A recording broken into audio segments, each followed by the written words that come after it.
Welcome to Build and Chilled, a series where I build cute playable Sims homes while also telling you not so cute chilling stories. Today's topic is a bit of a doozy and there's a lot of things to go to it, so this will be a multi-parter. I'm so sorry. But the topic of today's video is going to be Ted Bundy. Theodore Bundy. Ted Bundy. Ted Bundy. Ted Bundy. Ted Bundy. Ted Bundy. Theodore Bundy. My name is Ted Bundy. once again, as per usual, you guys probably caught on to this by now, and joining me again is Mactimus. Good evening. Alright, the case we're covering today. So, I just want to preface this before I start getting into all this. This is a case that has intrigued me because of the whole, like, psychology aspect around it. However, Ted Bundy was a disgusting human being. He did terrible fucking things to people. He did terrible things to women at that. And in no way, shape, or form is this meant to or in any way going to romanticize him, and the fact that there are people romanticizing him, I just want to preface that's disgusting. There's a very scientific term for people like Ted Bundy, and it's called, he is a, what's the word? He's an asshole.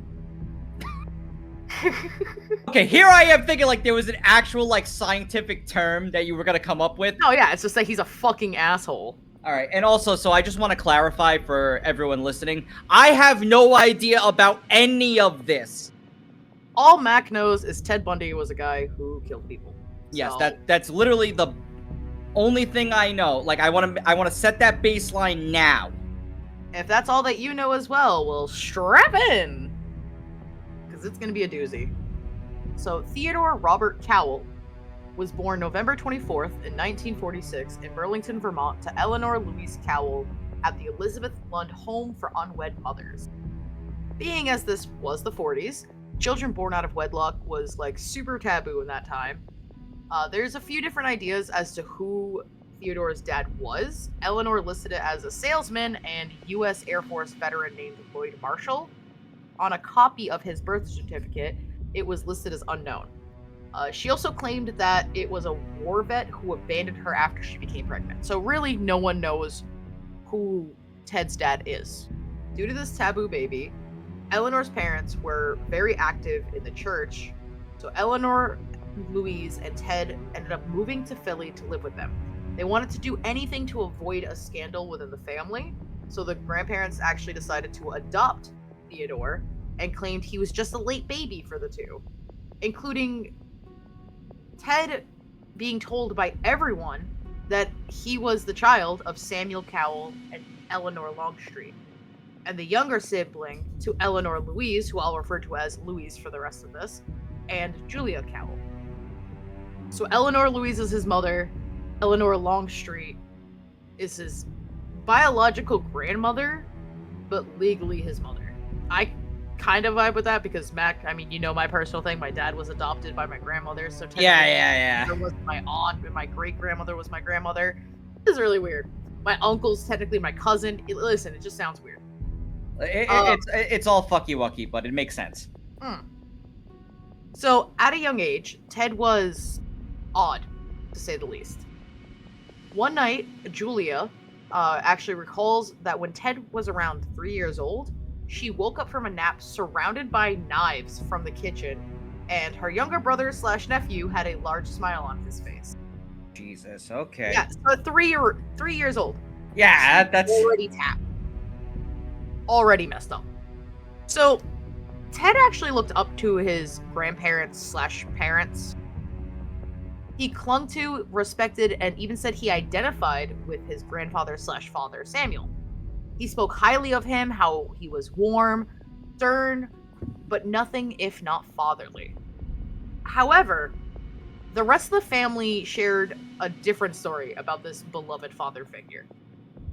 The family eventually shared their stories about how Samuel would regularly beat his wife and their dog, swing neighborhood cats by their tails, and was very outwardly racist and xenophobic.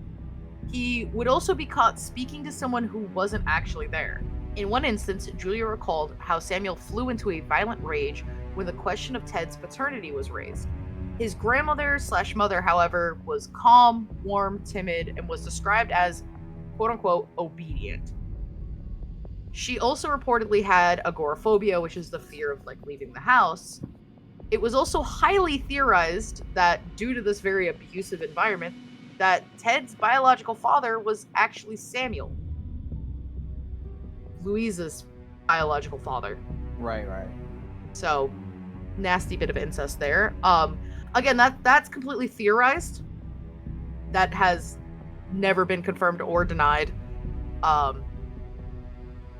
Even with these strange stories, though, it's actually still debated about what's true. The neighborhood and everyone that knew Samuel and Eleanor said that they were lovely people. They were kind. Eleanor actually couldn't leave the house, not because she had a fear, but because she had actually had a stroke. So it's one of those, like, could they have been keeping face for the neighborhood, for the church, all that stuff, or were they actually living in this essential hell? In 1950, Eleanor Louise, so Louise, changed her last name from Cowell to Nelson, and after multiple family members urging her to, she left Philly and went to live with cousins in Tacoma, Washington. So pretty much across the country. She took Ted with her, and at this point, Louise had actually met a man named Johnny from a singles night at Tacoma's First Methodist Church. They married later that year, and Johnny formally adopted Ted and giving him the last name Bundy. Johnny and Louise ended up having 4 kids together. Ted didn't actually like Johnny, however, complaining that he, quote-unquote, wasn't his real father, wasn't very bright, and didn't make much money. This is kind of where we start to see the ego of sorts of Ted. I was going to say, see everything kind of start to unfold.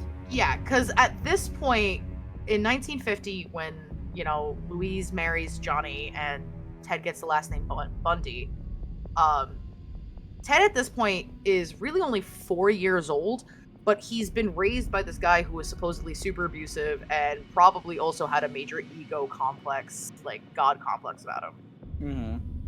As Bundy aged into his teenage years, he began adventuring into, well, what most teenage boys want.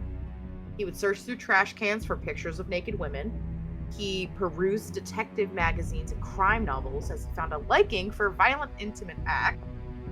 He would find ways to get alcohol, get drunk, and become a peeping Tom, wandering the neighborhood for windows where he could see women undressing through, quote-unquote, or whatever else, as he put it. A neighbor of Bundy, who was around the same age, Sandy Holt, described him as a bully and generally a mean-spirited guy. He liked to terrify people. He liked to be in charge. This neighbor Holt went on to describe how Bundy was often found torturing cats in the neighborhood or really any stray animal he could catch. I won't go into details about all the terrible things he did, but it was pretty bad. I listened to all of it, and I will say, anybody watching this video, if you guys want to, there's plenty of videos that go into detail about it. I just personally cannot. She also stated he would terrorize younger children. He would take them into the woods, strip them down, and take their clothes and take off. The hell? Yeah, just, it's this weird, like, he needs to be in control. I was just gonna say, it's a control thing. It's 1,000% a control thing. Like, that's, and the torturing animals, that's like a major sign. Anybody who knows true crime, if you guys are watching this video, you like true crime. So you guys know immediately that's a huge red flag. That is a major, like, you're psychotic red flag. Holt also claimed Bundy would build makeshift punji traps, which another name for these are tiger traps. They're essentially holes with very sharp sticks in them covered up by leaves. They were used a lot during the Vietnam War. With these traps, though, a little girl actually fell into it after being chased by Bundy and slit her leg open. Luckily, that was the only injury that she got from that, but still kind of awful. And that's not even his whole teenage years, by the way. Bundy seemed to have done a whole 180, according to his classmates. He was well-known, well-liked. He was described as a good talker and attractive in early 60s standards. Disclaimer, if I ever refer to him as being attractive or good-looking, that's not me calling him it. That's literally how a bunch of people throughout knowing Bundy have described him. He was described as a quote-unquote medium fish in a large pond. His only significant athletic avocations was downhill skiing, which he loved to do with stolen equipment and forged lift tickets. During high school, despite his good reputation, he was actually arrested at least twice on suspicion of burglary and motor vehicle theft. When he turned 18, though, all the details were expunged, which is pretty normal in most states. After Bundy graduated high school in 1965, he attended University of Puget Sound, or UPS for short. It's Puget, so I'm sorry if I'm butchering that. But he attended there for 1 year before transferring to University of Washington to study Chinese. In 1967, he got a girlfriend, Diane Edwards. In 1968, Bundy dropped out of college and worked a series of minimum wage jobs. He also volunteered at the Seattle office of Nelson Rockefeller's presidential campaign and became Arthur Fletcher's driver, bodyguard, and more during Fletcher's campaign for lieutenant governor of Washington State. Edwards graduated from University of Washington in spring of 1968 and moved to San Francisco. Bundy ended up visiting her later that year after he earned a scholarship to study Chinese at Stanford University that summer. Now, mind you, there's a lot of this like him going to college to study Chinese, and I don't understand the significance of that and why he wanted to learn Chinese so badly. But yeah, so he actually got this scholarship from all the work that he did working for both the presidential campaign and the lieutenant governor campaign.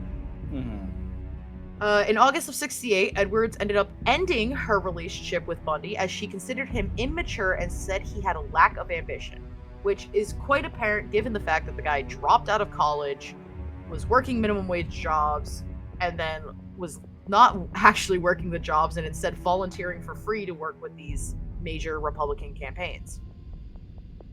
Bundy, however, he was devastated by this. He ended up traveling to Colorado and then farther east, visiting family in Arkansas and Philly, as well as enrolling into a single semester at the Temple University. In early 1969, Bundy discovered his true parentage in Vermont. He learned that the woman he was convinced his whole life was just his older sister was actually his mother. The fuck? He claims, however, that this had no lingering effects on his psyche and that he, quote-unquote, always knew. Which, like I just said, my father had this very similar situation, and, like, it didn't turn him into a psychotic person like it did Bundy, but it definitely did have an impact on him. In the fall, he returned to Washington, where he met Elizabeth Klopfer, who was a single mother from Ogden, Utah, who worked as a secretary at the school. Bundy became a father figure to her daughter and remained in her life until she was 10. In the mid-1970s, Bundy, now focused and goal-oriented, re-enrolled at University of Washington, this time, however, as a psychology major. He was an honor student and professors spoke very highly of him. In 1971, he took a job at Seattle Suicide Hotline Crisis Center. There he met and worked alongside Ann Rule, who was a former police officer and aspiring crime writer. Rule genuinely spoke kindly of Bundy, saying he was empathetic, caring, and solicitous. Which, so like at this point, like he's really turning his life around. Like he's getting a job, he's, working at a suicide hotline center, which is massive. Things are getting up and up. Yeah, and like he's like a minor stepfather figure sort of to Klopfer's daughter. Like it's a pretty big thing. In 1972, he graduated from University of Washington with a degree in psychology.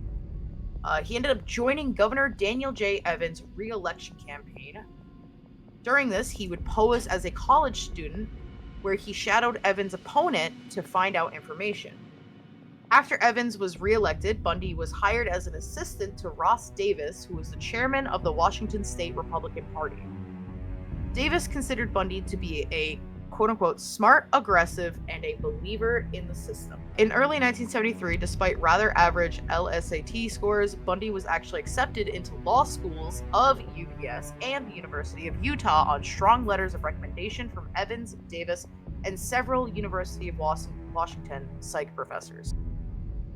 In the summer of 73, Bundy was on a trip to California for business with the Republican Party where he rekindled his relationship with Edwards.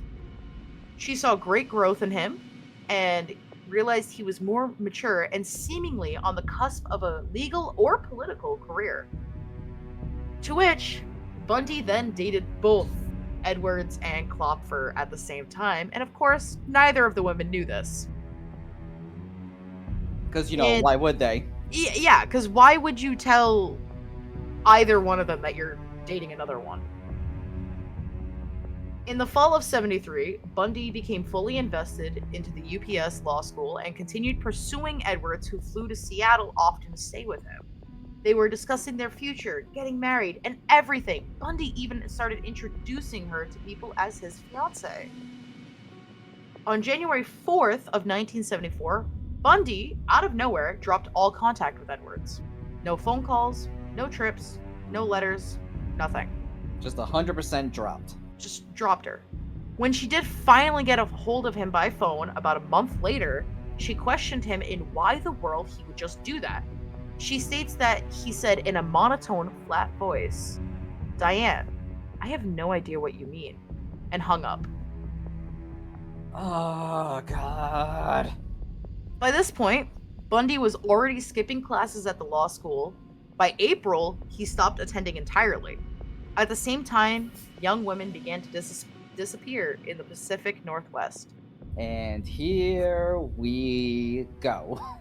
While these disappearances were occurring, Bundy was working in Olympia as the assistant director of the Seattle Crime Prevention Advisory Committee, where he even wrote pamphlets for women on rape prevention. Later, he worked at the Department of Emergency Services, a state government agency involved in the search of missing women. Oh, God. At the Department of Emergency Services, or DES, he met and began dating Caroline Ann Boone. Little bit of a spoiler, her name's going to disappear for a little bit, but it'll become important later. Alright, keeping that in mind.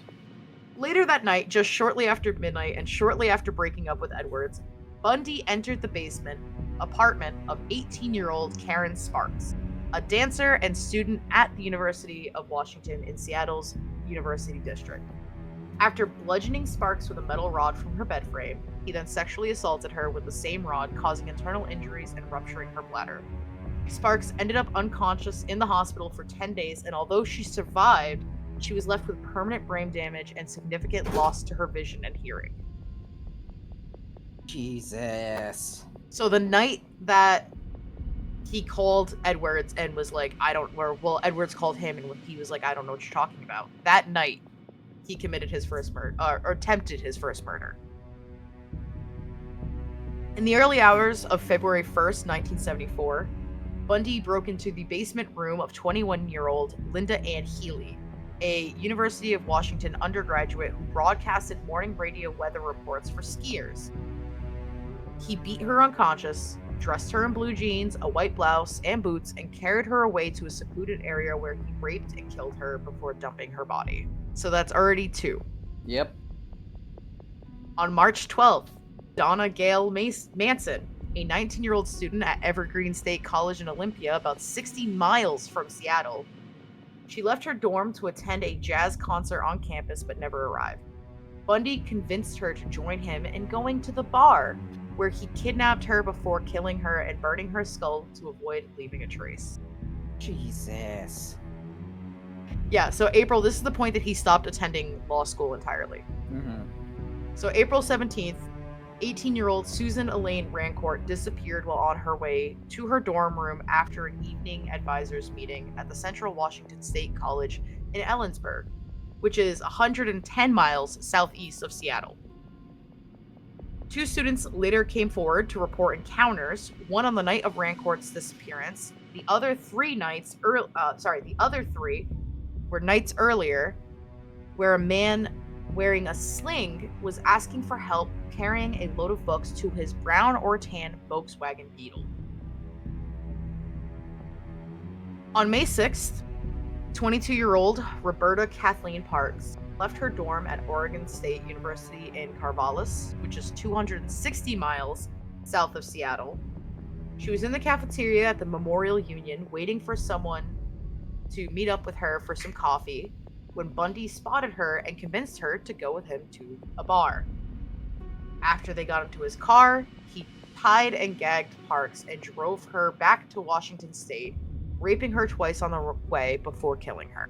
In the early hours of June 11th, 18-year-old University of Washington student Georgian Hawkins was walking down a brightly lit alley between her boyfriend's dorm and her sorority, where Bundy lured her to his car and knocked her unconscious with a crowbar. After handcuffing her, he drove her to Issaquah, which I, again, could be mispronouncing that, but it was about 20 miles east of Seattle. There, he strangled her and spent the entire night with her body. The next day, after he returned to the University of Washington alley after dumping her body, there was a major crime scene investigation going on. While this crime scene investigation was going on, he was able to find and gather Hawkins' earrings and one of her shoes where he had left them the night before, and was able to grab them and leave completely unnoticed. Hell? Which, the biggest question a lot of the times is, how the hell did Bundy get away with all of this? I'm not trying to say there's an excuse, but clearly police standards are nowhere near what they are today. The fact that this man was able to walk onto a crime scene and just walk away with it, grab stuff and just leave, and nobody noticed. This also goes into a major thing which is what made him so hard to catch, is police and investigators often refer to him as like a chameleon, because the fact that he just looked like your average college student. He was able to blend in. His car wasn't necessarily standing out. Nothing about him necessarily stood out. So like you said, a chameleon, he could hide in plain sight.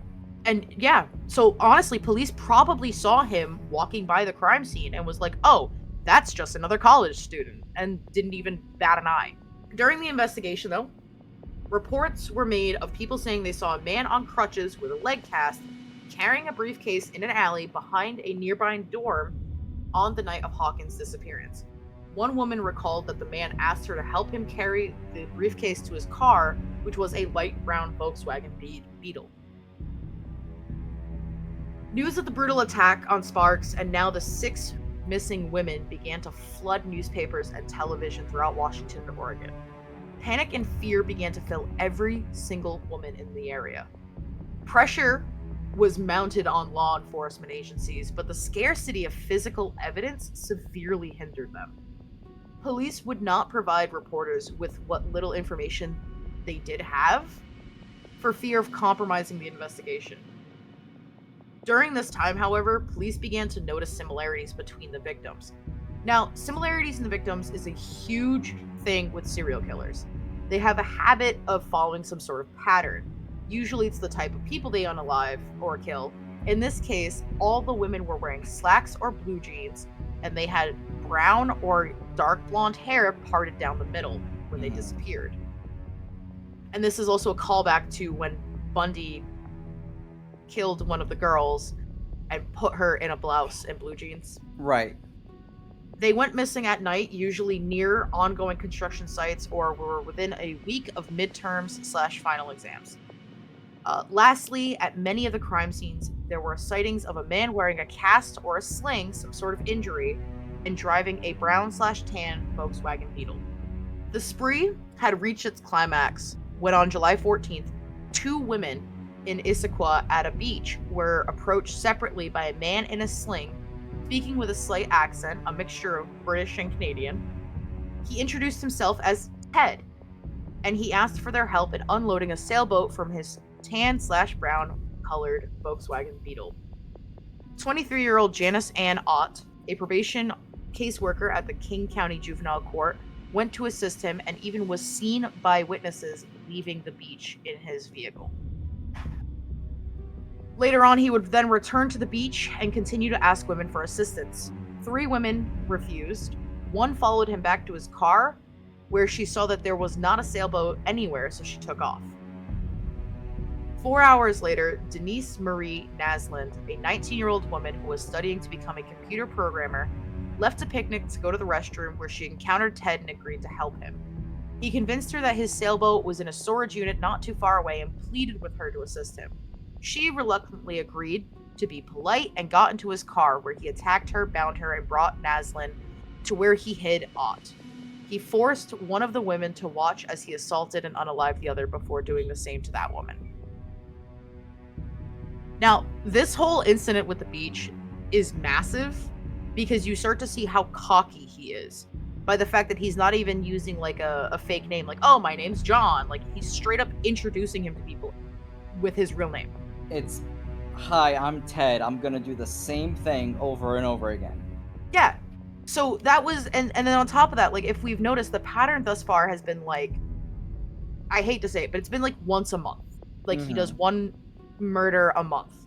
And then something snapped in him in July where he was like, no, I'm gonna go for as many as I can, and I'm gonna blatantly introduce myself as Ted to them.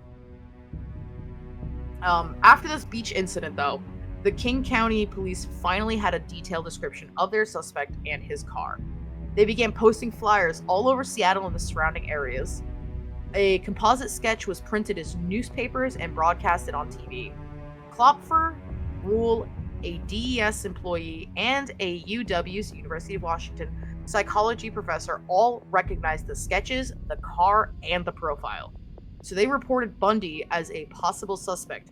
However, detectives were receiving up to 200 tips per day and thought it was unlikely that a clean-cut law student with no adult criminal record could be the perpetrator. Thus again, hiding in plain sight. Hiding in plain sight. And also at that time, a lot of the detectives spoke out about it. Like, they really would get calls where somebody's like, yeah, my boyfriend's acting kind of creepy. I think he might be this person. And, like, was not anybody that looked at all like the description, the profile, any of that. Right, and to try to filter through all that to try to get anything relevant. Yeah, so when you're getting this many tips a day, and like this is the only time I probably won't fault the police, because when you're getting that many tips a day, and then you look at this guy and you're like, yeah, I guess he could fit, but like no history, nothing that indicates that they could be a violent person when all anyone's ever known of this person is they're a nice guy. Exactly. On September 6th, 2 grouse, which is a type of bird, it's like a pheasant, I found out, but 2 grouse hunters stumbled across the skeletal remains of Ott and Nasland near a service road in Issaquah, 2 miles east of the beach. An extra femur and several vertebrae were also found at the site, which were later identified as belonging to Hawkins. 6 months later, skulls and mandibles of Healy, Rancourt, Parks, and Ball were found on Taylor Mountain. Manson's remains were never recovered. In August of 1974, Bundy received a second acceptance letter from the University of Utah Law School, so he moved to Salt Lake City, leaving Klopfer in Seattle as he studied the first-year law curriculum a second time. Bundy was devastated, however, to find out that other students, as he said, had some intellectual capacity, and that he, in fact, did not. He found some classes to be completely incomprehensible, given the fact that he thought himself as above everyone else and thought he was so smart. This was a massive hit to his ego. Mm-hmm. And unfortunately, this hit to his ego and him realizing that there's people that are smarter than him that are, easily understand these subjects better. This hit to him was not good for anyone. So now it's time for my favorite part of the video, where I get to tell you about the wonderful thing that I have built for you today while we've been telling this story. So this is actually Bundy's apartment from Salt Lake City, Utah. One of his apartments, I should say. And this one specifically, it's an apartment building that has about 3, I believe actually has 4 apartments inside of it. However, just Sims, there's some things that you can't do. So it is set up that if you have the apartments expansion. This is probably going to be perfect. It has 2 one-bedroom apartments and then a 3-bedroom apartment on the 2nd floor. It's a decently sized home, and if you wanted to go ahead and download this and either use it as an apartment or maybe try to turn it into one big building itself, one big home, by all means you can absolutely do that. You can find this on my gallery. IvyIsADino is my gallery ID, and it'll be in the description in case you don't know how to spell it. Thank you guys so much for watching this episode of Build and Chilled. We'll see you in the next video.